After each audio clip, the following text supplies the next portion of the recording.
Hello student, in the last lecture we learned about tsunami. Now in today's lecture we are going to start with cyclone, hurricane or typhoon. Strong tropical winds traveling at a great speed, sometimes with a spinning motion, are called cyclone और hurricane और typhoon. जब भी ज़ोरों की हवा जो है एक जगह से दूसरी जगह ट्रैवल करती है बहुत स्पीड में, तब जो है वो स्पिनिंग मोशन में, मीन्स उसका जो मोशन होता है वो गोल गोल मोशन में जो है ज़ोर से हवा जो है एक जगह से दूसरी जगह जब तूफ़ान का फॉर्म में पास होती है तो उसको जो है साइक्लोन कहा जाता है, हरिकेन कहा जाता है या टाइफून कहा जाता है। अलग अलग जगहों पे उसका अलग अलग नाम से बुलाया जाता है। This type of wind cause great damage to life and property. इस तरह का जो तूफ़ान आता है उससे बहुत ज़्यादा नुकसान होता है प्रॉपर्टी का या लाइफ का भी। The only difference between the three is location where the storm occur. इन तीनों में सिर्फ इतना ही डिफरेंस होता है कि वो किस जगह पे से उठ रहा है। सिर्फ जगह से ही इसका जो नाम है अलग अलग है। कहीं इसको हरिकेन के नाम से जाना जाता है तो कहीं इसको साइक्लोन के नाम से जाना जाता है, कहीं इसको टाइफून के नाम से जाना जाता है। समुद्र में अगर ऐसे तूफ़ान उठता है तो इसको हरिकेन के नाम से ज़्यादातर या फिर साइक्लोन के नाम से जो है जाना जाता है। तो इस तरह से जब तूफ़ान आता है तो किस तरह से हमको जो है प्रिकॉशन लेना चाहिए ताकि जो है हम सेफ़ रह सके।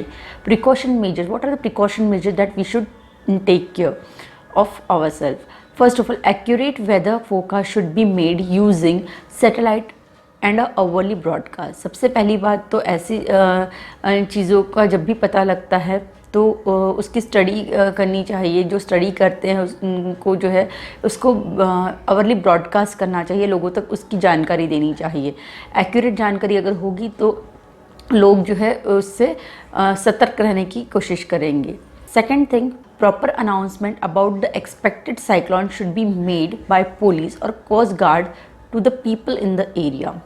प्रॉपर अनाउंसमेंट होनी चाहिए जिस एरिया में मीन्स साइक्लोन आ रहा है या हरिकेन आ रहा है, टाइफून आ रहा है, तो उस एरिया का जो पुलिस है या कोस्ट गार्ड के लोग हैं उन्हें लोगों को इसके बारे में ठीक से जानकारी देनी चाहिए। उस एरिया से लोगों को जो है कहीं सेफ जगह पे शिफ्ट करना चाहिए।